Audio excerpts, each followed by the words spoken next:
कि सबसे पहले सत्स्वरूप श्री बलराम जी को देखो, उनको पूर्ण रूपेण नेत्रों में निहार लो। जितनी देर महाप्रभु जी को देखो उतनी देर बलराम जी को भी देखो, उनके प्रति भी प्रेम भाव रखो।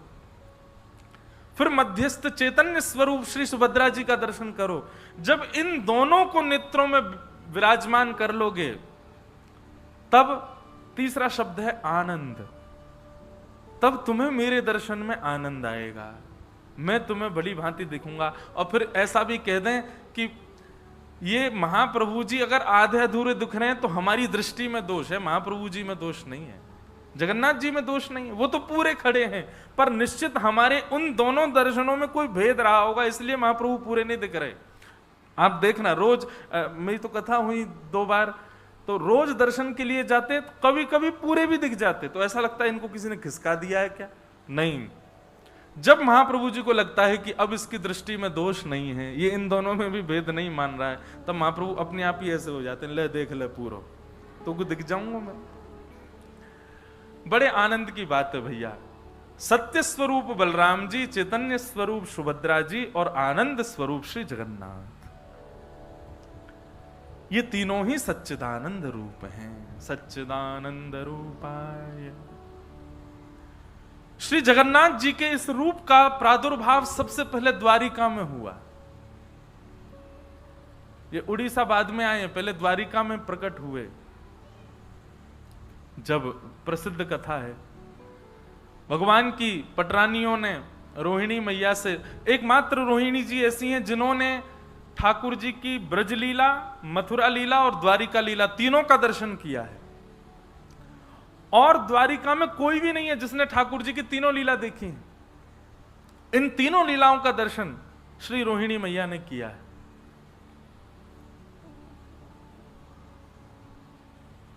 एक दिन भगवान की सब पटरानियों ने रोहिणी मैया से कहा कि हमको ब्रज लीला सुनाओ।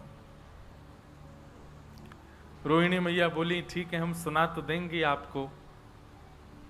पर तभी भगवान की पटरानियों ने निवेदन किया कि सब लोग आएंगे कथा में, बस 3 लोगों का प्रवेश वर्जित रहेगा। बोले कौन? बोले सबसे पहले तो बलराम जी, वो नहीं आएंगे कथा में। रोहिणी मैया बोली, बोले हमारो ही लाला, वा कोई रोक दोगे हैं? बोले मैया वाकई पीछे कारण है, हम सब बहू हैं, वो हमारे जेठ जी हैं। अब जेठ जी आकर के बैठ जाएंगे तो बहू स्वच्छंद कथा कैसे सुने? बार बार यूं ही रहेगी, जेठ जी निहार रहे होंगे। अच्छा, हमारे ब्रजमंडल में एक स्थान है गोवर्धन में, उसका नाम है लुक लुक दाऊ जी। क्या नाम है? जोर से बोलो। Look look Dau ji. वो लुक लुक दाऊ जी अर्थ क्या उनका? जब महारास हुआ वृंदावन में तो सब आए, हम गाते हैं ना, राधा नाचे, कृष्ण नाचे, सूरज भी नाचे, चंदा भी नाचे, ब्रह्मा भी नाचे, शंकर भी नाचे, सब नाच रहे थे, बलराम जी नहीं नाच रहे थे। क्यों? बलराम जी को प्रवेश ही नहीं था। किस कारण से? बोले सब लाला की गोपी जो हैं ये मेरी बहू समान है। अब जैसे ही बलराम जी प्रवेश करने लगे, गोपियों ने सबने घूंघट कर लिया, सब किनारे खड़ी होंगे, बोले जेठ के सामने थोड़ी नाचेंगी हम। सब देवी देवता आ गए, गोपियों ने लज्जा नहीं की, लेकिन बलराम जी के आते सब सहम गए। तो फिर बलराम जी संकोच के मारे गिरिराज जी पर चले गए और श्री गिरिराज जी पर जाकर के सुंदर वृक्ष वल्लरियों के बीच में बैठ करके छुप करके वहां से लुक लुक, मतलब वहां से ऐसे छुप करके देख रहे हैं रास, इसलिए उनका नाम पड़ गया look look Dau ji, Shri look look Dau ji महाराज। तो सब भगवान की पटरानियों ने कहा, बोले मैया सब बैठेंगे कथा में लेकिन दाऊ जी नहीं आएंगे। क्यों? बोले हमारे जेठ जी हैं, उनके सामने लज्जा होगी हमको। दूसरी सुभद्रा जी नहीं आएंगी। बोले क्यों नहीं आएंगे? सुभद्रा जी ने क्या? बोले सुभद्रा जी बड़ी चंचल स्वभाव की हैं, कोई कथा सुनना होगा, बेचारे के भाव आ गए तो वो उसी के पास, तुम रो रही हो। अरे भाई, कथा में किसी को भाव आ जाए उसको छेड़ो नहीं, उसको रोन दो। थोड़ा बहुत भाव कथा में आए तो उसको करने दो। सुभद्रा जी का स्वभाव बड़ा चंचल है, वो प्रेम से कथा सुनने नहीं देंगी, इसलिए सुभद्रा जी को भी वर्ज्य रखो कथा से। और तीसरे? बोले तीसरे द्वारिकाधीश, ये भी कथा नहीं सुनने देंगे। क्यों? बोले जैसे जैसे आप कथा सुनाओगी तो तैसे तैसे आप पर कम दृष्टि, उन पर ज्यादा रहेगी। आप जैसे सुनाओगे कन्हैया ने ऐसे माखन खाया हो, तो हम सब वही कन्हैया का चिंतन वैसे मन में ना करके उन्हीं को अच्छा आपने ऐसा किया, तो फिर कथा में विक्षेप आएगा। वो कथा में स्वरूप होता है कि व्यास जी की तरफ ही दृष्टि होनी चाहिए। इसीलिए हम कई कथाओं में ज्यादा झांकी वगैरह नहीं मंगवाते कथा में। क्यों? क्योंकि भाई श्रोताओं का पूरा ध्यान वहीं चला जाता है। बोले ओहो ये वामन भगवान आ गए, अब नरसिंह भगवान आ गए, कई जगह सुदामा जी भी आ जाते हैं।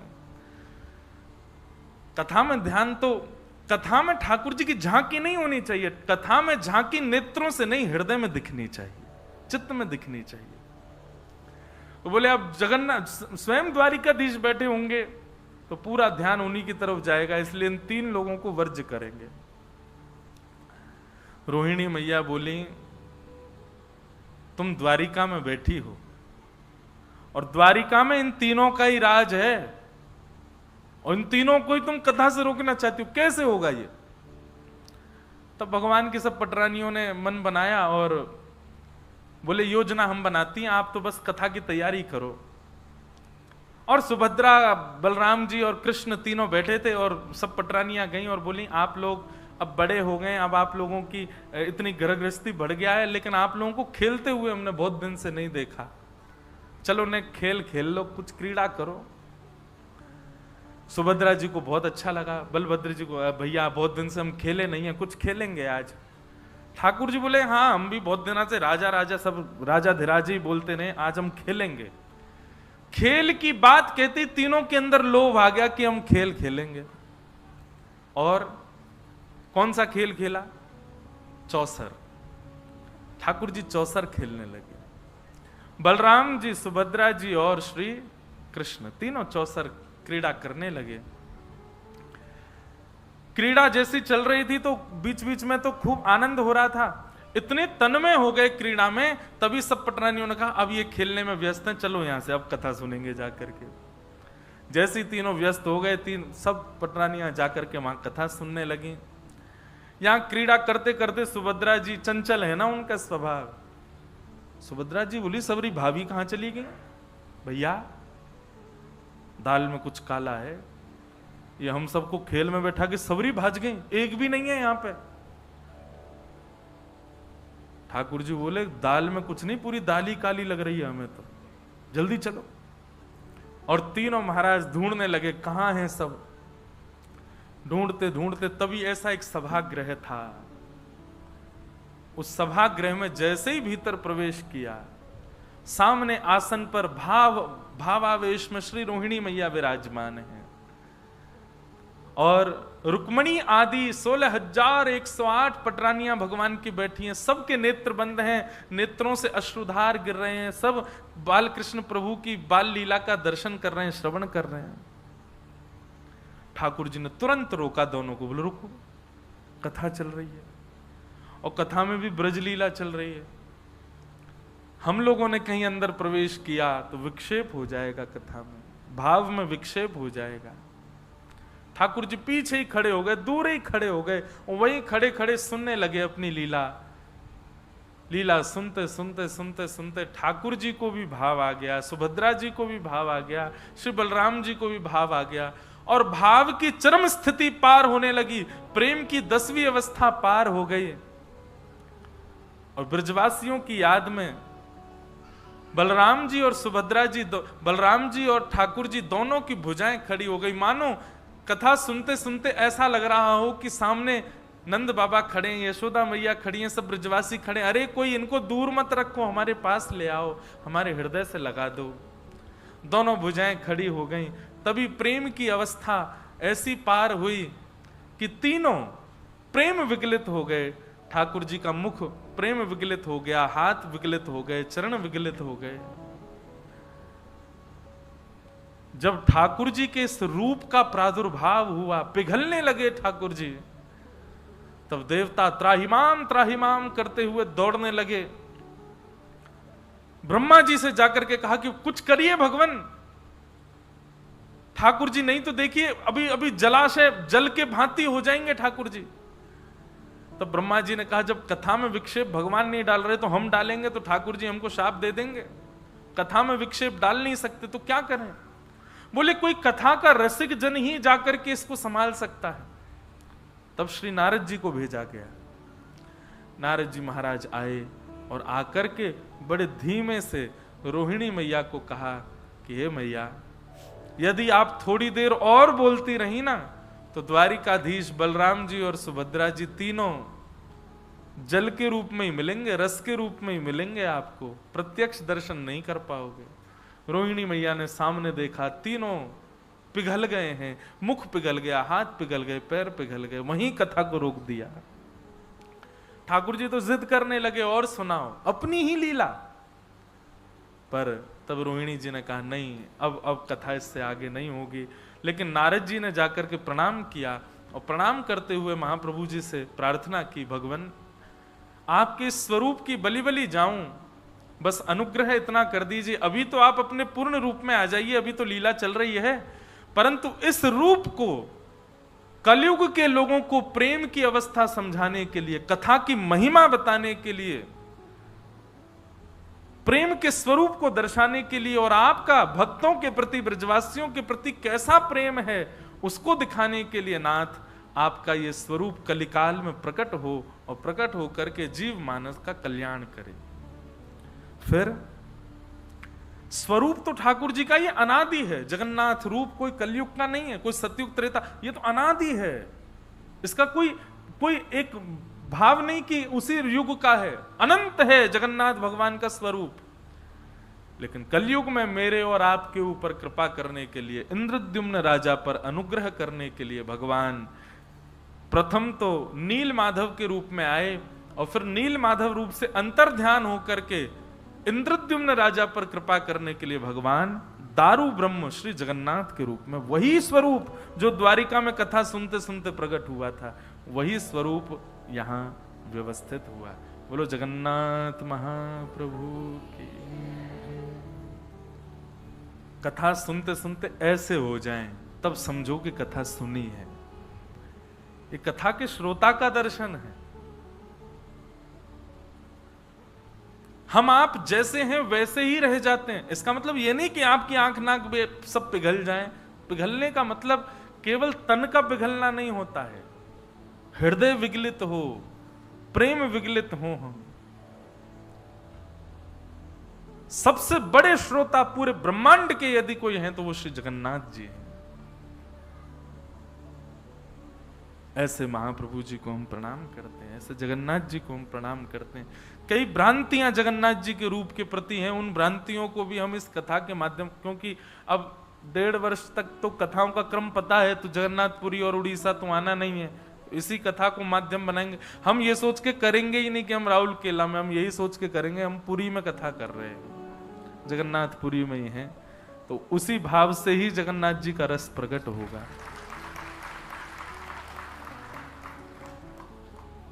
तो ऐसे महाप्रभु कौन है? सच्चिदानंद रूपाय, सत्य, चैतन्य और ये आनंद, ये तीनों का ही स्वरूप है सच्चिदानंद।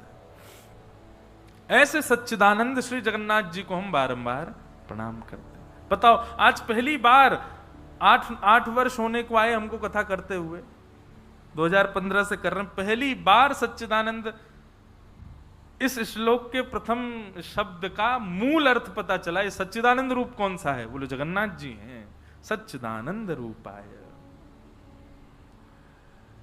और आपका कर्म क्या है? बोलो विश्वोत्पत्त्यादि हेतवे, विश्व की उत्पत्ति करना, विश्व का पालन करना, विश्व का संहार करना। विश्व का संहार, उत्पत्ति, पालन करते तभी तो नाम जगन्नाथ है। जगन्नाथ के कई अर्थ हैं। प्रथम अर्थ जगतनाथ, पूरे विश्व के जो नाथ, नाथ मतलब रक्षक, नाथ मतलब पालक, नाथ मतलब संहारक। तो क्या लिखा है? विश्वोत्पत्त्यादि हेतवे, विश्व की उत्पत्ति करना, विश्व का पालन करना और विश्व का संहार करना, ये तीनों काम जिनके वश में हैं, ऐसे श्री जगन्नाथ। तो यहां पर देखो, पहले रूप बताया भगवान का, फिर उसके बाद कर्म बताया, और तीसरा भगवान का गुण बताया। श्री जगन्नाथ जी का गुण क्या है? तापत्रय विनाशाय। 3 प्रकार के ताप होते हैं हमारे जीवन में, आदि दैविक ताप, आदि भौतिक ताप और आध्यात्मिक ताप। दैविक, भौतिक और आध्यात्मिक। किसी ने आपसे लड़ाई कर ली, एक प्रकार का ताप ये है। आप बीमार हो गए, एक प्रकार का ताप ये है। ना किसी ने लड़ाई की, ना आप बीमार हुए, बस फिर भी टेंशन में। क्यों टेंशन में? ऐसे ही है, जबरदस्ती टेंशन में। ये 3 प्रकार के ताप होते हैं, 3 प्रकार की टेंशन होती हैं। लेकिन जो महाप्रभु जी की शरणागति कर लेता है, एक बार महाप्रभु जी के चरणों में प्रणाम कर लेता है, श्री जगन्नाथ जी क्या करते हैं? बोले तापत्रय विनाशाय। 3 प्रकार के तापों का जो विनाश करते हैं, उपशमन करते हैं, ऐसे श्री कृष्णाय वयम नमः। ऐसे श्री कृष्ण को हम बारंबार प्रणाम करते हैं। बोलो बाल कृष्ण लाल की। जगन्नाथ जी की शरणागति लेने वाला कभी ताप युक्त नहीं हो सकता, संताप युक्त नहीं हो सकता। और देखिए, मैं एक बात कहूं कि ताप संताप जीवन में न आए, इसकी कोई युक्ति है ही नहीं। अभी एक व्यक्ति भुवनेश्वर एयरपोर्ट पर ही मुझे मिला, उसने बहुत देर मुझसे बात की। वो बोला कि महाराज जी, पूरी दुनिया की हर चीज करके देख चुका मैं, लेकिन सेटिस्फैक्शन तो होता ही नहीं है। ऐसा कोई उपाय बताओ जिससे हम सेटिस्फाइड हो जाएं, जिससे हम क्या बोलेंगे उसको, कि एक ठौर मिल जाए। ब्रजभाषा का शब्द है, ठौर मिल जाए। मैंने कहा देखो, एक मैं अपनी, मुझे ज्यादा तो मैंने कथाएं की नहीं, पर जितने वर्ष की भी टूटी फूटी सेवा करी ठाकुर जी, उससे एक चीज पता चली, हम जिस दिन सेटिस्फाइड हो जाएंगे उसी दिन हम गोविंदाय नमो नमो हो जाएगा। हम लोग सेटिस्फाइड नहीं होते, इसीलिए हम जी रहे हैं, इसीलिए हम हर दिन कुछ नया कर रहे हैं।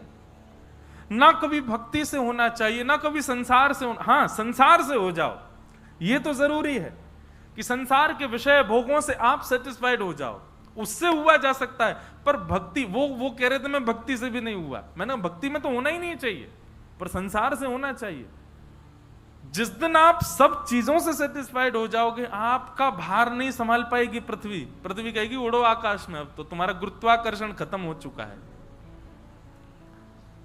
हम रहते पृथ्वी पर इसलिए हैं, हम कर्म इसलिए कर रहे हैं क्योंकि कहीं ना कहीं हमको ठौर नहीं मिली है, हम सेटिस्फाइड नहीं है।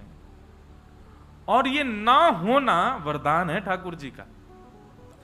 जो व्यक्ति बहुत बड़ा व्यापारी बन गया हो, वो सेटिस्फाइड रहता है? नहीं रहता। तब भी उसको लगा रहता है अभी तो कुछ किया ही नहीं, जबकि विश्व का सबसे बड़ा व्यापारी है। सेटिस्फाइड ना होना ही इस संसार को चला रहा है। जो हो जाते हैं वो फिर रह नहीं पाते, वो फिर भगवत नाम प्रस्थान कर जाते हैं। जिनका मन सब जगह से स्थिर हो चुका है, अब सब जगह से पूर्णतः उसको संतुष्टि हो चुकी है, संतुष्ट व्यक्ति पृथ्वी पर रह नहीं पाएगा, टिक नहीं पाएगा, उसको जाना पड़ेगा फिर यहां से। इसलिए संतोष करना है तो संसार के प्रति हो जाए। ठाकुर जी से तो हमको कभी संतोष होना ही नहीं चाहिए, कथा से तो कभी संतोष होना ही नहीं चाहिए। अब सबके लिए ये बात है, जिनको व्यापार प्रिय है, जो व्यापार के लिए बने हैं, उनको व्यापार से कभी संतुष्ट नहीं होना चाहिए। जो पढ़ने लिखने के लिए बने, उनको पढ़ने लिखने से नहीं होना चाहिए। जो खेल कूद के लिए हुए, उनको उससे नहीं होना चाहिए। हम भक्ति के लिए बने हैं, हमको सबसे हो जाना चाहिए, इससे नहीं होना चाहिए।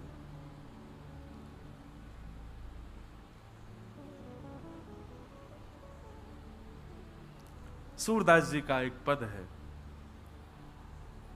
मेरो मन अनंत कहाँ सुख पावे, मेरो मन अनंत कहाँ सुख पावे। थोड़ी आदत डालिएगा। हम पद गाएंगे और इन पदों को आपको दोहरा करके गाना है। ये भजन नहीं है, ये पद हैं। और अगर आप लोगों के फोन चलते हो, वैसे मत करना, नहीं तो सब फोन चलाओगे कथा में। नहीं तो हम ये कहना चाह रहे थे कि जो पद हम गाएं उसको गूगल पर डालो और फिर हमारे संग संग गाओ। सूरदास जी का भाव बहुत सुंदर भाव है। आप सबको आवाज आ रही है ना हमारी भाव से? सब लोग गाओ, नहीं तो सुन करके गाओ। मेरो मन अनंत कहाँ सुख पावे, मेरो मन अनंत कहाँ सुख पावे, मेरो मन अनंत कहाँ सुख पावे, मेरो मन अनंत कहाँ सुख। सूरदास जी कहते हैं एक भक्त का जीवन कैसा होना चाहिए? अनंत कहाँ सुख पावे, मतलब मेरा मन और कहीं सुख नहीं पाता। मेरा मन कैसा है? तब सूरदास जी कहते हैं जैसे उड़ जहाज को पंछी, जैसे उड़ जहाज को पंछी, जैसे उड़ी जहाज को पंछी, जैसे उड़े जहाज को पंछी, पुनी जहाज पे आवे, पुनी जहाज पे आवे, हो पुनी जहाज पे आवे,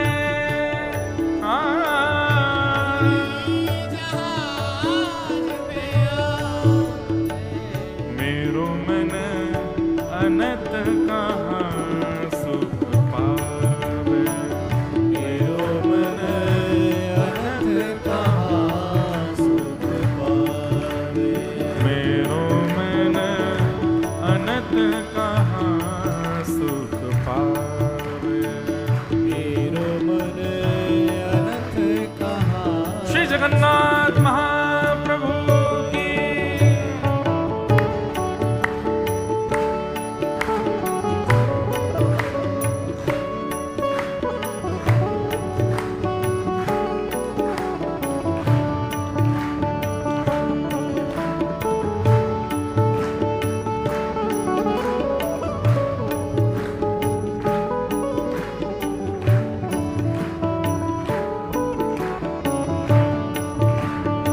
श्री राधा रमण लाल की।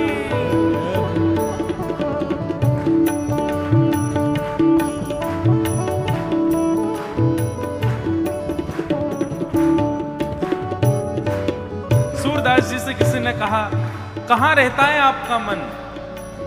तब सूरदास जी बता रहे हैं कमल नयन को छाड़ी महात्म, कमल नयन को छाड़े महात्म, कमल नयन को छाड़ महात्म, कमल नयन को छाड़ महात्म, और देव को धावे,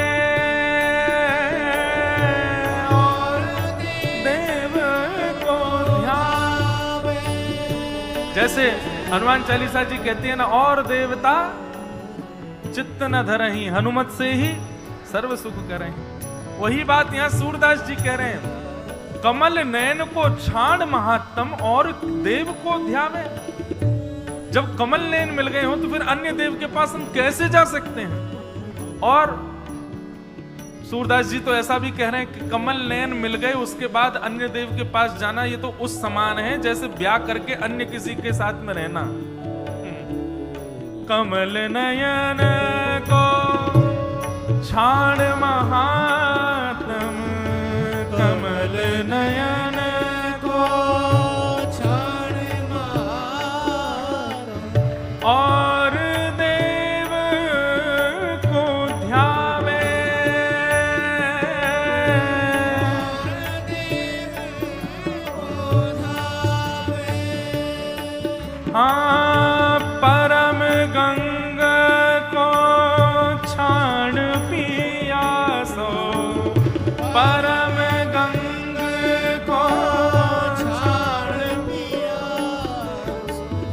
परम गंग को छाड़ पिया सो। जगन्नाथ जी मिल गए, श्री कमल नयन मिल गए, जगन्नाथ जी मिल गए। उसके बाद अन्य देव के पास जाना, ये तो वैसा है। कैसा? हाँ, परम गंग को छाड़ पिया सो। परम गंग को छाड़ पिया सो। दुर्मति कूप खनावे। गंगा जी हैं, पर उन गंगा जी को छोड़ करके कुआं का पानी,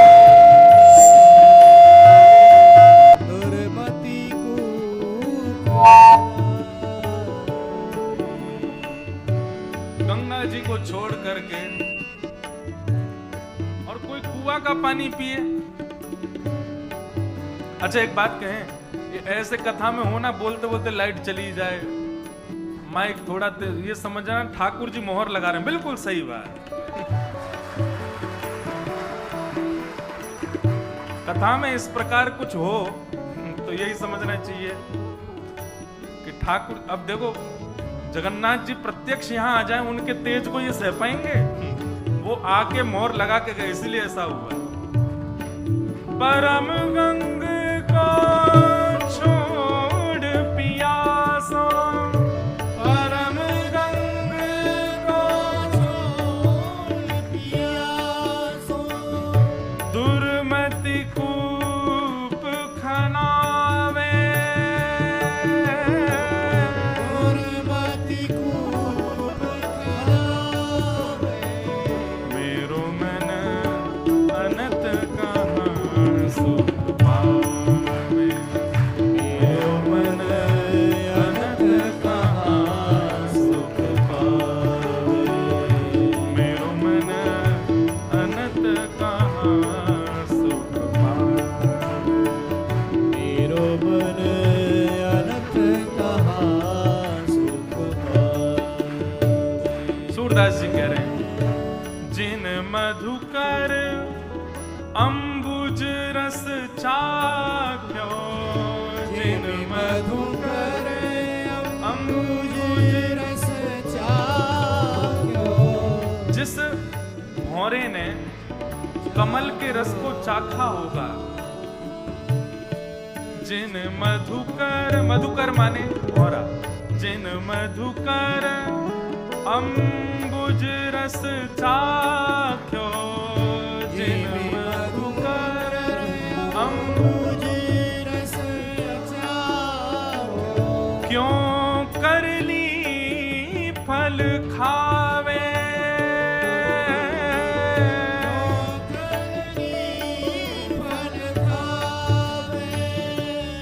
हाँ, क्यों करील फल खावे।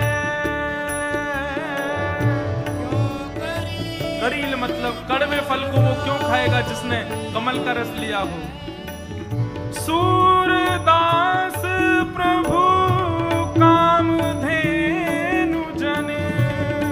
सूरदास प्रभु कामधेनु। सूरदास प्रभु कामधेनु तज। सूरदास प्रभु कामधेनु तज। छेरी कौन दुहा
कैसे सुंदर सुंदर भाव हैं हमारे रसिक जनों के।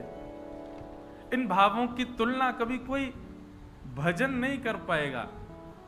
भजन मैं खुद गाता हूं, पर मुझे इन पदों में बहुत सुख मिलता है, क्योंकि ये पद केवल शब्द नहीं है, केवल गाने के नहीं, इनमें कितना रहस्य छुपा है। मेरो मन अनंत कहां सुख पावे। ऐसी स्थिति हो जाए भक्ति में कि ठाकुर जी के अलावा कुछ और भाए ना, बस वहीं, बाकी सब जगह आपको तृप्ति का अनुभव हो। बाकी सब स्थानों पर कोई कहे चलो आज ये खाने चल रहे हैं, आपका मन तो मना ही करे, जबरदस्ती व्यवहार निभाने जाना पड़े। आपको कोई कहे वहां घूमने चल रहे हैं तो जबरदस्ती व्यवहार निभाने के लिए घूमने जाओ, मन से नहीं। लेकिन श्री जगन्नाथ जी से संबंधी कोई चर्चा हो, कोई भाव हो, कुछ उसमें आपका मन पूर्ण रूपेण लगे, तब यह समझना चाहिए भक्त तो सब हैं, पर आपकी भक्ति ठाकुर जी स्वीकार कर चुके, इसलिए अनंत आपका मन नहीं लगता है। दूसरे भावों में आपकी रुचि नहीं होती है। आप केवल ये श्री गोवर्धनवासी सांवरे तुम बिन रहो न जाए, इस पद का उद्गाता श्री चतुर्भुज दास जी महाराज ने ये पद गाया ही इसीलिए कि श्री गिरिराज जी को छोड़ करके वो अन्य तीर्थ में भी नहीं जा पा रहे। नहीं, मैं गिरिराज जी को नहीं छोड़ सकता। ठीक प्रकार भक्ति कैसी हो, जैसे जल बिन मछली, वैसे भक्ति बिन, वैसे ठाकुर जी के बिन हम नहीं रहा जाए। तुम बिन रहो न जाए रे गोवर्धन वासी सांवरे। वास्तव में कोई जगन्नाथपुरी चंद घंटे रुक करके कहीं और कैसे जा सकता है? हम आज कैसे आ गए राउल केला?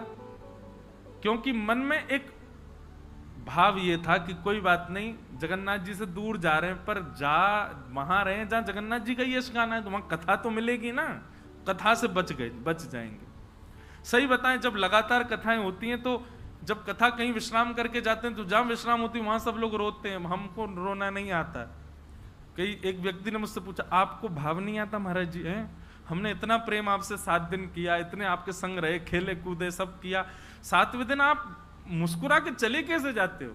मैंने कहा क्योंकि मन में एक ये रहता है कि आप लोग तो इसलिए रो रहे हो, कल से सब सुना होगा। मैंने कहा कल से मुझे नए लोग मिलेंगे ना, मैं नई जगह जाऊंगा, नई कथा करूंगा, नए स्थान पर होऊंगा, नए नए वैष्णव होंगे, वहां पर नई नई चर्चा होंगी, तो वो नई चर्चा, नई वैष्णव, नई कथा की ये स्थिति हमको प्रसन्न रखती है। कई बार कथा से जब घर जाना होता है तो घर जाने का मन तो होता है, इतने दिन हो गए, और घर भी जब वृंदावन में हो तो किसका ना हो, पर वृंदावन जाके घर पहुंच जाते हैं, 2-3 दिन कथा नहीं होती तो बड़ी तब उच्चाटन होता है, अब कब कथा हो, कब जाएं, कब कहें। ऐसी स्थिति बननी चाहिए। ठाकुर जी के बिना हम व्याकुल हों, हम बेचैन हों। तो ये भाव इसलिए कह रहा हूं, सब जगह से तृप्ति हो, पर जिस चीज को आप पाना चाहते हैं उससे कभी तृप्त मत होइएगा। चाहे वो अध्ययन का हो, चाहे वो खेल कूद का हो, चाहे वो व्यापार का हो, और चाहे वो भक्ति का हो। भक्ति में कभी तृप्ति का अनुभव नहीं, सदा अपने आप को अतृप्त समझो। ऐसे सच्चिदानंद रूपाय, 3 प्रकार के जिनके रूप हैं, विश्वोत्पत्त्यादि हेतवे, विश्व की उत्पत्ति पालन संहार जो कर रहे हैं, तापत्रय विनाशाय, 3 प्रकार के तापों का विनाश करने वाले, श्री कृष्णाय वयम नमः। ऐसे श्री कृष्ण जी को हम बारंबार प्रणाम करते हैं, नमन करते हैं। भागवत जी के महात्म्य में प्रथम भाव सुनाया गया। सौनकादि ऋषियों ने सूत जी महाराज से प्रश्न किया है, भगवान इस कलिकाल में भगवत प्राप्ति का साधन क्या है? ठाकुर जी को यदि कोई प्राप्त करना, अच्छा एक बात बताइए, भगवत प्राप्ति, ठाकुर जी को प्राप्त करने का मतलब आप क्या समझते हैं? इसका अर्थ आप क्या लगाते हैं? भगवत प्राप्ति कैसे होती है? भगवत प्राप्ति का मतलब आप कोई ये तो नहीं लगा लेते कि आपके घर में ठाकुर जी घूमे, आपके कमरा में बैठे, आपकी गोदी में बैठे, आपके हाथ से खामे। क्या अब नहीं कर रहे ठाकुर जी ऐसा? आप सब जिन ठाकुर जी की सेवा करते हैं वो आपके घर में ही बैठे हैं, आपके हाथ से ही पाते हैं, आपकी गोद में लेटते हैं। क्या तो फिर और क्या चाह रहे हो आप? और यदि उनके प्रति ऐसा भाव नहीं है कि आप ये मानते, ये मूर्ति मानते, तो ये तो अपराध है। ठाकुर जी हमको मिले उसके प्रति आप ऐसी भावना रखते हो, घर में रहें, हमारे हाथ का खाएं, हमारे संग बैठें, आदि आदि, तो वो तो अभी भी कर रहे हैं ठाकुर जी। तो फिर भगवत प्राप्ति आप किसको मानते हो? क्या समझते हो भगवत प्राप्ति भाव में? क्या है भगवत प्राप्ति?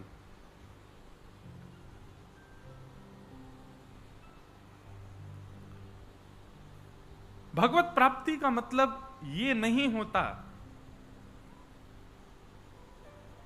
कि हम उनको खिलाएं, वो खाएं, वो हमारे सुलाने पर सो जाएं, हमारे उठाने पर उठ जाएं। ये भगवत प्राप्ति नहीं। भगवत प्राप्ति का मतलब ठाकुर जी को जो जो प्रिय है और ठाकुर जी को जो प्रिय भाव लगता है वो सब हमको प्राप्त हो, इसको भगवत प्राप्ति कहते हैं। उनको प्रिय लगे वो भाव हमको प्राप्त हो और उनके प्रिय हम बने, ऐसी स्थिति हमारी हो, इसको भगवत प्राप्ति कहते हैं। और सीधी बात, उनकी रजा में राजी रहना, वो जीवन में चाहे जो करें हमारे साथ, हमको सब स्वीकार है, सब मंजूर है, इसको भगवत प्राप्ति कहते हैं।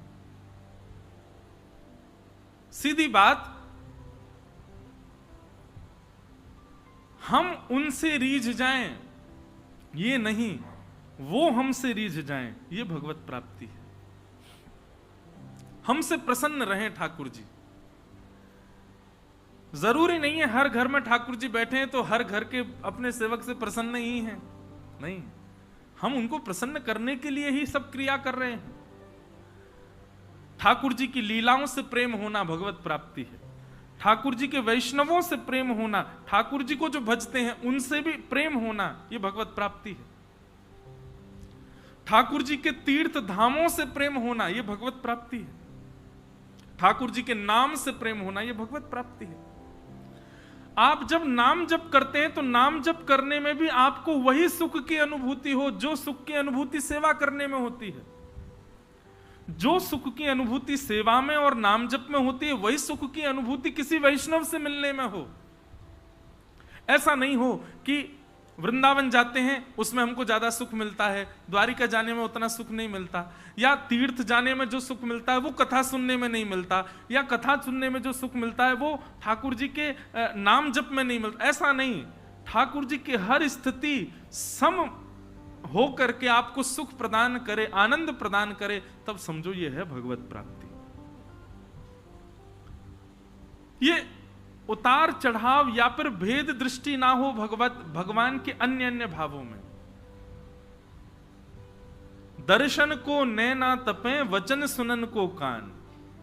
कान भी व्याकुल है, नेत्र भी व्याकुल है, वाणी भी व्याकुल है, समस्त इंद्रियां व्याकुल हैं ठाकुर जी के लिए। यह है भगवत प्राप्ति। कई लोग होते हैं उनको कथा सुनने में रुचि नहीं आती, वो कथा में इसलिए आते हैं क्योंकि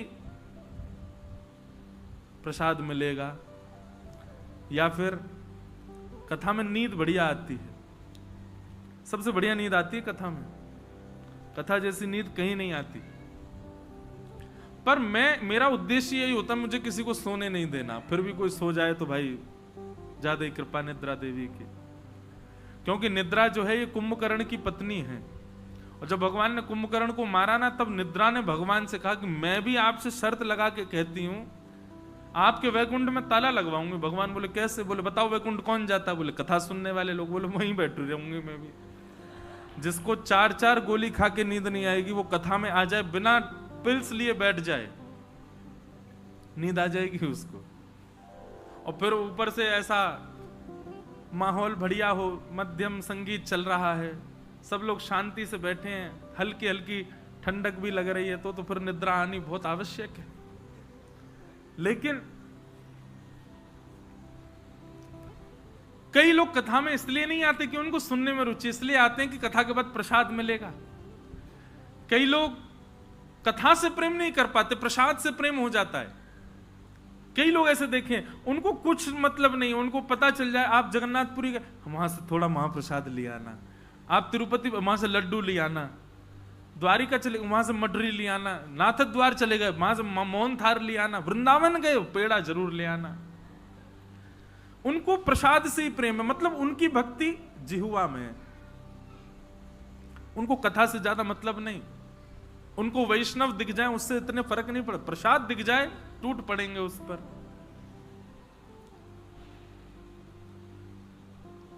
कई लोगों का दर्शन में बहुत भाव होता है, मतलब उनको दर्शन में सुख मिलता है, जगन्नाथ जी दिखा दो, द्वारिकाधीश दिखा दो, बद्रीनाथ ले जाओ, पर उनसे कहो कथा सुन लो, कथा नहीं सुन सकते। उनसे कहो महाप्रसाद पाओ, नमक मिर्च कम डालते हैं, थोड़ा मन नहीं करता पाने का।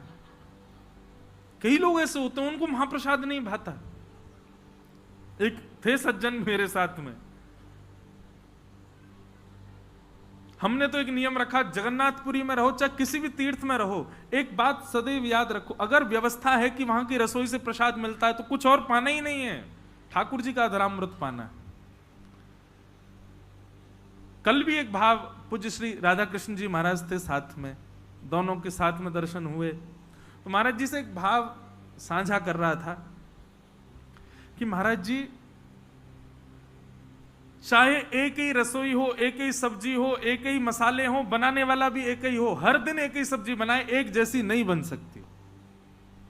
आपको 7 दिन के लिए कहा गया ये रहा घिया, इसमें लिमिटेड इतना नमक डालना है, इतनी मिर्च डालनी है, इतने मसाले, आप 7 दिन तक बनाओ, हर दिन उसके स्वाद में परिवर्तन आ जाएगा। पर आप 10 वर्ष पहले का महाप्रसाद पाए हो चाहे आज पा लो, वही स्वाद है। क्यों? ये एक रास्ता इस बात का प्रमाण है कि ये भोजन का स्वाद नहीं है, ठाकुर जी का अधरामृत है, इसलिए वो सम है। हमारे श्रीनाथ जी की मोहन थार 10 साल पहले पाओ आज पाओ, वही स्वाद रहेगा। श्री राधा रमन जी की कुलिया प्रसादी 20 वर्ष पहले पालो आज पालो, वही स्वाद है, ये इस बात का प्रमाण है। वो ठाकुर जी का अधरामृत है, वो उस वस्तु का स्वाद नहीं है, वो ठाकुर जी के अधरामृत का स्वाद है, वो सम है। और तनिक भी कृष्ण प्रेम यदि चित्त में होगा तो ठाकुर जी के प्रसाद में भेद, ठाकुर जी के प्रसाद में दोष आपको दिख ही नहीं सकता। आपको हर दिन वो और प्यारा लगेगा और प्रिय लगेगा। तो किसी को प्रसाद में रुचि होती है पर लीला में रुचि नहीं होती, कथा में रुचि नहीं होती, धाम में रुचि नहीं होती, प्रसाद पर नहीं।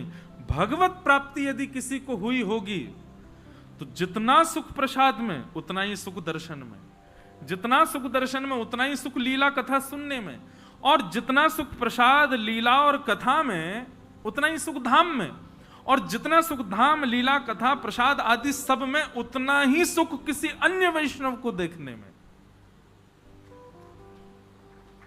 कोई कंठी माला धारण किए, कोई तिलक धारण किए, उर्दपुंड धारण किए सामने आ जाए तो आपको उतनी प्रसन्नता, उतना ही भाव आ गया चित्त में जितना भाव जगन्नाथ जी को देखने में आता है। और एक और बात, ये बात अभी परसों बंबई में कह रहा था मैं, कि वो परिचित व्यक्ति नहीं होना चाहिए। अब हमको देख करके हाथ जोड़ना, प्रणाम करना, ये तो सब कर ही दोगे, सब जानते हो। अपरिचित जो हैं, वो अपरिचित जो वैष्णव भेष में है, उनको देख करके भी उतना ही सुख मिले जितना सुख जगन्नाथ जी को देखने में मिलता है, तब समझो ये है भगवत प्राप्ति। भगवत संबंधी हर स्थिति में आपको सम प्रकार का आनंद प्राप्त हो, सम आनंद मिले। कहीं भी अगर कम ज्यादा है तो अभी भजन आपका कम है और बढ़ाओ।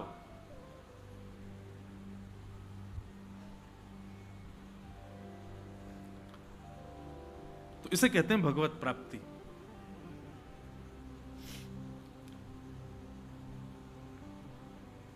तो सौनकादि ऋषियों ने प्रश्न किया सूत जी महाराज से, भगवान इस कलिकाल में भगवत प्राप्ति का साधन क्या है?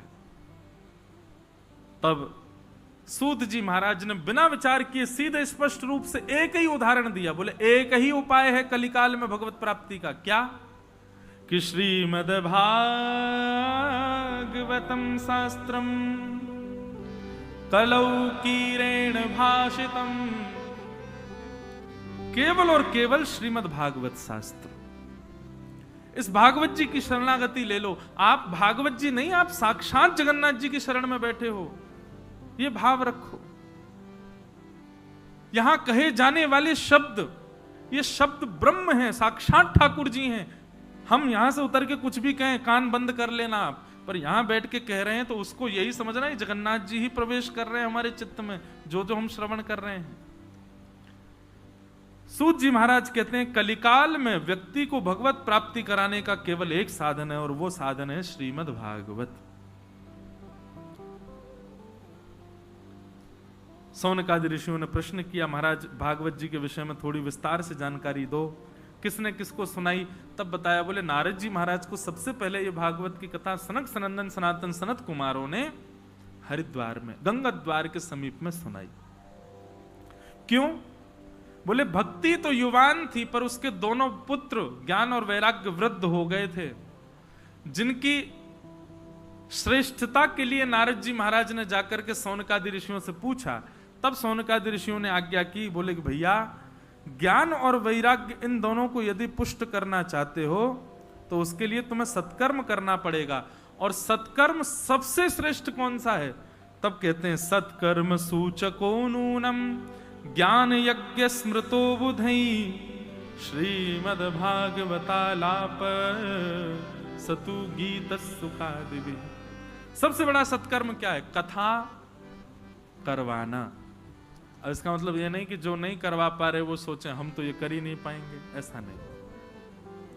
कथा सुनना, कथा करना और कथा करवाना, तीनों को समान फल मिलता है। और भागवत जी से कोई फल नहीं मिलता, भागवत जी से केवल कृष्ण मिलते हैं। तो जितने प्रेम से कथा सुनने वाले को मिलेंगे उतने ही प्रेम से ठाकुर जी कराने वाले को भी मिलते हैं, और उतने ही प्रेम से करने वाले को भी मिलते हैं। इसलिए यहां पर आप और मैं, हम समान ही हैं। ये मत सोच लेना मेरा पुण्य ज्यादा है या कराने वाले का ज्यादा है। हम तीनों एक ही कैटेगरी में हैं। जब मुझसे मिलने का मन बनाएंगे ठाकुर जी, तो निश्चित है आपसे भी मिलने का मन बनाएंगे, चाहे आप राउरकेला रहो चाहे कहीं रहो। जिस दिन ठाकुर जी दिख जाएं तो यूं समझ जाना कि हमारी श्रोताओं की मंडली में से आज किसी और को भी दिखे होंगे, उसी की कृपा से मुझे भी दिख रहे हैं, और इस समय व्यास जी को भी दिख रहे होंगे। ठाकुर जी एक रस एक सम होकर के अब बंद हो गए, एक सम होकर के सबको दर्शन देते हैं। तो भागवत जी समान है, सम है। श्रीमद् भागवत की कथा कराओ, भागवत जी की कथा से ही यह संभव होगा। भागवत की कथा हुई, सनक सनंदन सनातन सनत कुमारों ने आकर के कथा सुनाना प्रारंभ किया, और जैसे ही कथा प्रारंभ हुई, कथा प्रारंभ होते ही ज्ञान और वैराग्य जो वृद्ध हो गए थे वो युवा हो गए, और युवा होकर के नृत्य करने लगे कि भक्ति सुतौ तौ तरणौ गृहीत्वा प्रेमैक रूपा सहसा विरासीत् श्री कृष्ण गोविंद हरे मुरारे नाथेति नामानि मुहुः वदन्ति। कथा सुनते ही ज्ञान और वैराग्य दोनों पुष्ट हो गए, और पुष्ट होकर के बिल्कुल युवावस्था में आ गए। कथा में यही होता है। भक्ति तो बंधुओं सबके अंदर है, पर ज्ञान और वैराग्य की कमी होती है हमारे अंदर, इसीलिए हम अपनी भक्ति से प्रसन्न नहीं रह पाते। ज्ञान और वैराग्य पुष्ट नहीं है हमारे।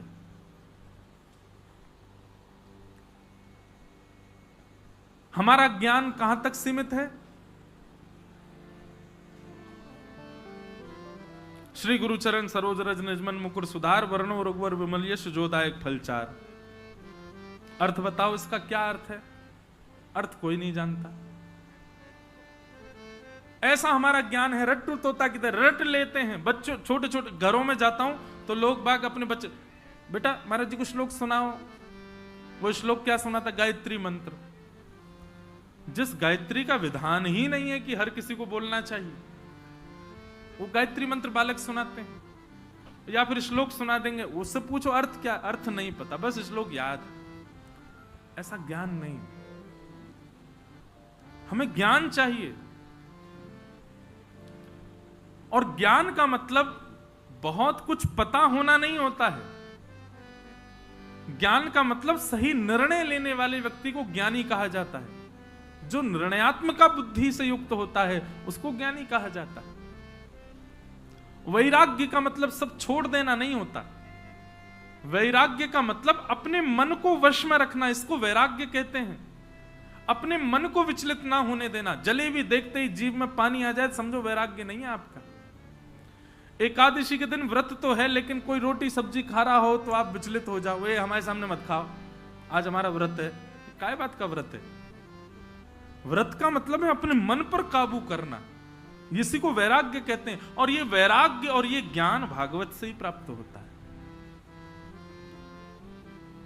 ऐसा भागवत का ज्ञान है। तो भक्ति महारानी सुनकर के अति आनंदित हो गई, प्रसन्न हो गई। प्रसन्न होकर के नृत्य करने लगी। भक्ति सुतौ तौ तरणौ गृहीत्वा प्रेमैक रूपा सहसा विरासित श्री कृष्ण गोविंद हरे मुरारे नाथेति नामानि मुहुर्वदन्ति। ऐसी भक्ति महारानी को हम बारंबार प्रणाम करते हैं, वंदन करते हैं।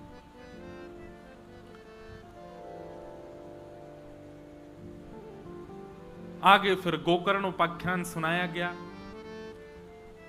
आत्मदेव नाम के ब्राह्मण थे, उनके कोई संतान नहीं थी और संतान ना होने के कारण वो बड़े दुखी थे। जिस दुख के कारण उन्होंने संतों से जाकर के कहा कि यदि मुझे संतान प्राप्ति नहीं हुई तो मैं अपने प्राण त्याग दूंगा।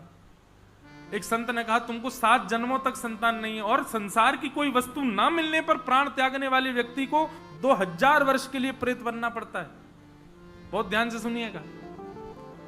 संसार के विषय ना मिलने पर और जो व्यक्ति अपने प्राण त्याग दे, आत्महत्या कर ले, उसको 2000 वर्ष के लिए प्रेत योनि में जाना पड़ता है।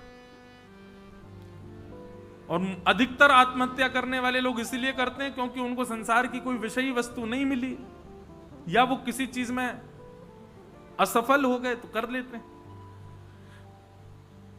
वैसे तो ऐसा कहा गया कि जो आत्महत्या का विचार करते हैं उनको भी अपराध लगता है, पाप के समान। इसलिए भैया ये कभी नहीं। भागवत जी में तो एक जगह और बताया गया कि आत्महत्या कहते किसको है। भगवान श्री कृष्ण उद्धव को बता रहे हैं कि नृदेह माद्यम सुलभम सुदुलभम प्लवम सुकल्पम गुरु कर्णधारम मयानुकूलेन न भस्वतेरितम पुमान भवाब्धिम न तरेत स आत्मः। भगवान कहते हैं उद्धव, जो व्यक्ति मानव देह प्राप्त करने के बाद, मानव देह मिलने के बाद भी सदग्रंथों के कथा सुनने के बाद, मानव देह मिला, कथा सुनने का अवसर मिला और उसके बाद गुरुजन प्राप्त हो जाएं, मतलब मानव देह भी मिला, कथा भी सुनने को मिल गई, गुरुजन भी प्राप्त हो गए। इन 3 साधनों को प्राप्त करने के बाद भी कोई अगर मेरी प्राप्ति नहीं कर पाया तो निश्चित है उस व्यक्ति ने अपने देह में जकड़ करके अपनी आत्मा की हत्या कर ली। मैं कथाओं में कहा करता हूं, मानव देह क्या है? अवसर। क्या है? जोर से बोलो। अवसर। किसका अवसर? भगवत प्राप्ति का अवसर, ठाकुर जी की प्राप्ति का अवसर, इस संसार चक्र से बचने का अवसर, 84 लाख योनियों में भटकने से बचने का अवसर। ये बार बार नहीं मिलता, एक ही बार मिलता है। कोई कहे कि भगवान की मुझ पर कृपा नहीं, झूठ बोल रहे हो आप पर सबसे बड़ी कृपा तो यही है कि आप मानव हो। ठाकुर जी ने आपको अवसर दिया है और उस अवसर में भी अगर आप भली भांति देख सकते हो, बोल सकते हो, चल फिर सकते हो, सब कुछ है, तो भी अवसर है। तो भगवान चाहते ही हैं कि तुम अपना उद्धार करो, फिर भी नहीं कर पाए, यही तुम्हारी आत्महत्या है। जो जीवन भर ठाकुर जी को बिना भजे प्राण त्याग दे, उसने अपनी आत्महत्या की है। जो जीवन भर बिना राधा रमन जी को भजे अपने प्राण त्याग दे, बिना जगन्नाथ जी को देखे अपने प्राण त्याग दे, बिना कथा सुने अपने प्राण त्याग दे, ये सब जिसने किया उसकी आत्महत्या ही हुई है। और भैया जिसने जीवन में कभी जगन्नाथ जी नहीं देखे होंगे वो मरने के बाद फिर भूत ही बनेगा, प्रेत ही बनेगा। जिसने कभी कथा ना सुनी हो वो प्रेत ही बनेगा। जिसने कभी राधा रमन जी को ना भजा हो वो प्रेत ही बनेगा। तो फिर ये कोई बुरी बात तो नहीं कि आत्महत्या करने वाले को प्रेत बनना पड़ता है। हमको तो ऐसा लगता है पूरा जीवन गवा दिया और भगवत भजन ठाकुर जी का स्मरण तक नहीं किया, ऐसा व्यक्ति ही प्रेत बन जाता है फिर। इसलिए प्रेत भूत जो हैं भारत में हमारे होते तो हैं पर कम होते हैं, विदेशों में ज्यादा होते हैं। विदेशों में ज्यादा होते हैं, वहां कथा का कोई दूर दूर तक कोई काम ही नहीं, और वहां वो लोग विश्वास भी मानते कि प्रेत भूत होते हैं। हमारे यहाँ प्रेत कितना होता है? इतना ही होता है, बस सिर घुमा देता है और कुछ नहीं। इससे ज्यादा प्रेत की पहुंच नहीं भारत में,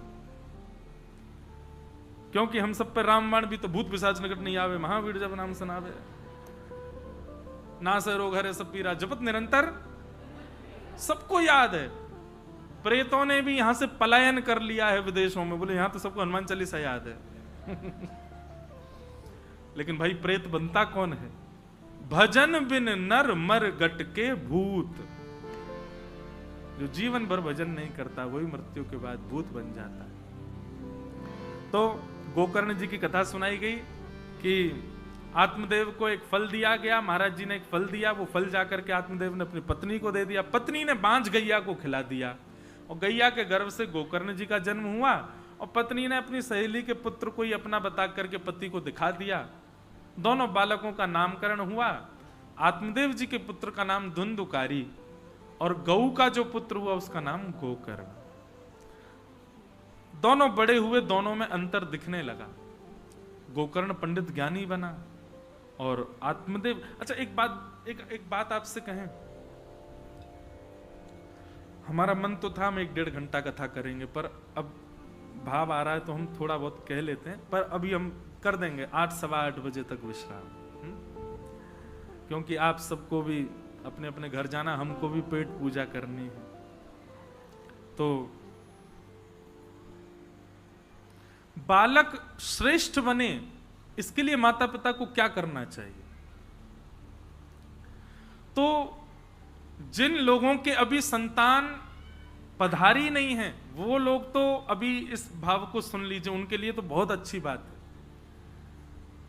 बालक का पालन जन्म कर लेने के बाद नहीं होता है, बालक का पालन तब होता है जब वो गर्भ में आता है। उस समय माता पिता के विचार, उस समय माता पिता का स्वभाव, उस समय माता पिता की क्रिया, उस समय माता पिता के कर्म, वो उस बालक को लगते हैं। और ये बात निश्चित है कि गर्भस्थ बालक के समय पर यदि माता पिता आलसी हो गए हों, माता पिता दूषित विचार वाले हो गए हों, माता पिता देहाभिमानी हो गए हों, तो निश्चित है उसका असर बालक पर पड़ेगा। श्रीमद् भागवत में 5 कर्म बताए गए हैं, गर्भवती माताओं को करने चाहिए। कोई टोना टोटका नहीं बता रहे हम वास्तविकता बोलते हैं।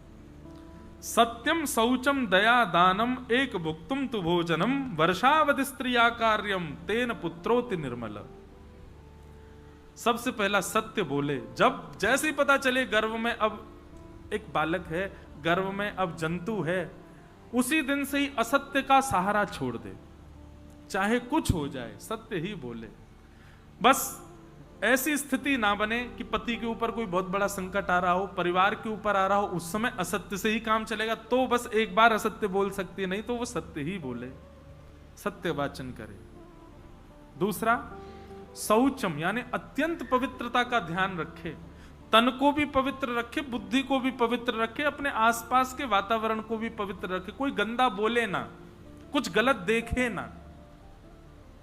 9 महीने यदि मां तपस्या कर ले तो उसका बालक स्वामी विवेकानंद जैसा ही होगा, श्रीमद् रामानुजाचार्य जी जैसा ही होगा, भक्त सालवेग जगन्नाथ जी के भक्त, उनके जैसा ही होगा। वो बालक कोई साधारण नहीं होगा, वो कोई अतिश्रेष्ठ ही होगा। बस 9 महीने तप कर ले मां।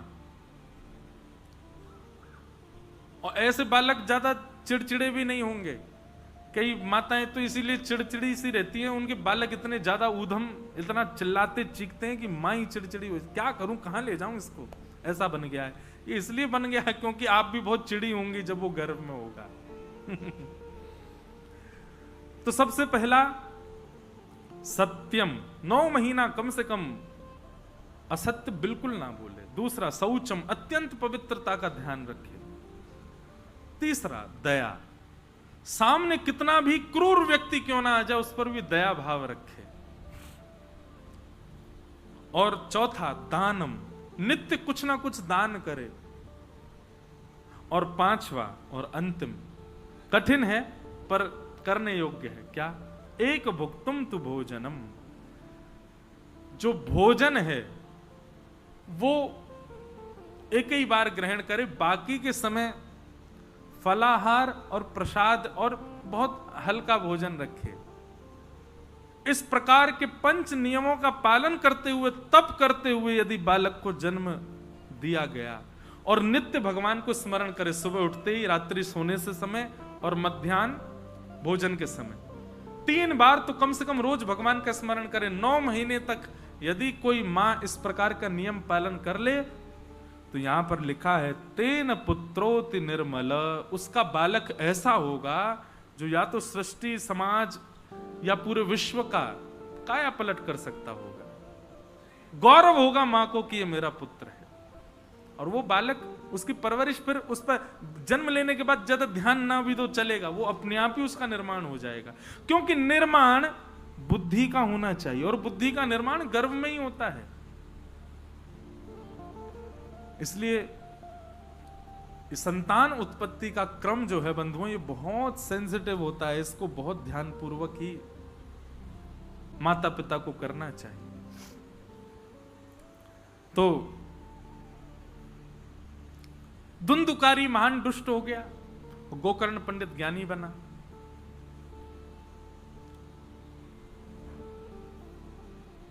गैया के अंदर ये 5 गुण होते हैं और गाय इन 5 गुणों से युक्त होती है। इसीलिए उसके बालक संतान, उसकी बछिया भी हो तो भी वो कल्याणकारी होती है, बछड़ा वो भी कल्याणकारी होता है। हम मानवों के ही राक्षस होते हैं बालक, क्यों? हमारी बुद्धि राक्षस है, हमारे हृदय राक्षस है। तो धुंधुकारी महान दुष्ट हुआ, उसकी दुष्टता के कारण पिता ने घर त्याग कर दिया, मां ने कुआं में कूद के प्राण त्याग दिए। गोकर्ण जी महाराज ने पिता को ज्ञान उपदेश दिया, ज्ञान उपदेश लेकर के पिता ने अपना उद्धार किया। धुंधुकारी मृत्यु के बाद प्रेत बना। उसको प्रेत योनि से मुक्त करने के लिए गया जी में श्राद्ध तक किया, लेकिन तब भी वो प्रेत योनि से मुक्त नहीं हुआ। क्यों नहीं हुआ? क्योंकि गोकर्ण जी महाराज जिस नाम गोत्र से श्राद्ध कर रहे थे वो उसका गोत्र था ही नहीं, वो तो किसी अन्य का पुत्र था, उसकी मां दूसरी थी ना। इसलिए गोत्र गलत होने के कारण वो प्रेत योनि से मुक्त नहीं हो पाए। तब क्या करें? तब सूर्य नारायण से पूछा कि ऐसे प्रेत योनि में बंधा हुआ व्यक्ति जो श्राद्ध आदि से भी मुक्त ना हो रहा हो, उसके लिए क्या किया जाए? तब सूर्य नारायण भगवान ने बताया कि भैया ऐसे में तो केवल एक ही सहायता हो सकती है, क्या? कि श्रीमद् भागवतम शास्त्रम प्रेत पीड़ा विनाशिनी। श्रीमद् भागवत की कथा ही है जो केवल प्रेत पीड़ा से आपको मुक्त कर सकती है, अन्य कोई क्रम ऐसा नहीं है। श्रीमद् भागवतान मुक्ति सप्ताहम वाचनम कुरु इति सूर्यवचः सर्वै धर्म रूपम तु विश्वतम। सूर्य नारायण ने कहा कि भागवत की कथा कराओ, कितना भी भयानक प्रेत योनि में क्यों ना हो, मुक्त हो जाएगा। भागवत की कथा हुई, 7 दिन कथा पूर्ण होते ही एक बांस की ग्रंथि का भेदन करके धुंधुकारी दिव्य रूप धारण करके भगवत धाम को प्रस्थान कर गया। बोलो भागवत महापुराण की। तो सोचो, अत्यंत प्रेत योनि में व्यस्त व्यक्ति को भागवत जी मुक्त कर सकते, तो हम तो अभी भी जीवित हैं, हम प्रेत तो नहीं है, तो हमको भागवत जी मुक्त करेंगे नहीं? निश्चित करेंगे, बस श्रवण भाव से करो, श्रवण प्रेम से करो।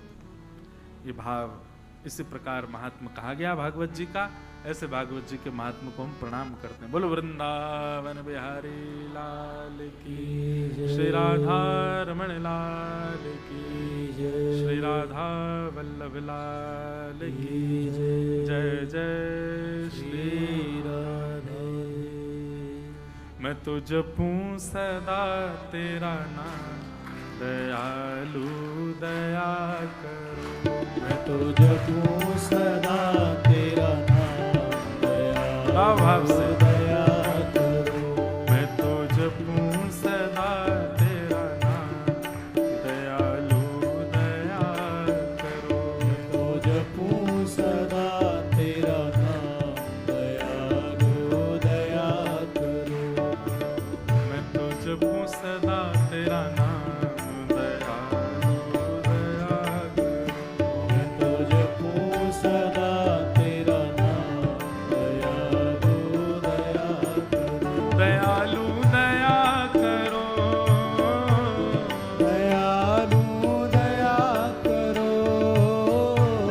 कृपालु कृपा करो। कृपालु कृपा करो। मुझे पहुंचा दो निज धाम, दयालु दया करो। मुझे पहुँचा दो निज धाम, दयालु दया करो। ओ मैं तो जपूं सदा तेरा नाम, दयालु दया करो। मैं तो जपूं सदा तेरा नाम, दयालु कृपा करो। ओ द्वार खड़े हैं भक्त तुम्हारे, द्वार खड़े हैं भक्त तुम्हारे। द्वार खड़े हैं भक्त तुम्हारे। द्वार खड़े हैं भक्त तुम्हारे। अपनी दया के खोलो द्वारे, अपनी दया के खोलो द्वारे। ओ अपनी दया के खोलो द्वारे। अपनी दया के खोलो द्वारे। मेरे पूर्ण हो सब काम, मेरे पूर्ण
मात्र सुभद्रा मैया की, श्री सुदर्शन जी महाराज की, श्री लीलाचल धाम की जय जय श्री।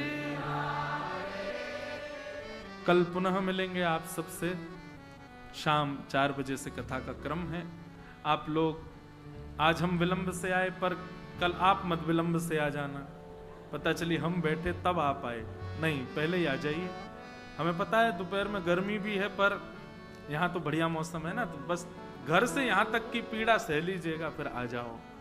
फिर 4 बजे से खूब भाव से हम लोग 7 बजे तक, और मन लगेगा तो 7:30 बजे तक कथा का श्रवण करेंगे। आप सबको बहुत बहुत जय श्री कृष्ण, जय सिया राम, जय श्री राम, जय श्रीमन नारायण। जय श्री आरती के लिए हमारे निमित्त मात्र यजमान आए, बाकी सब अपने स्थान पर खड़े होकर के आरती करें।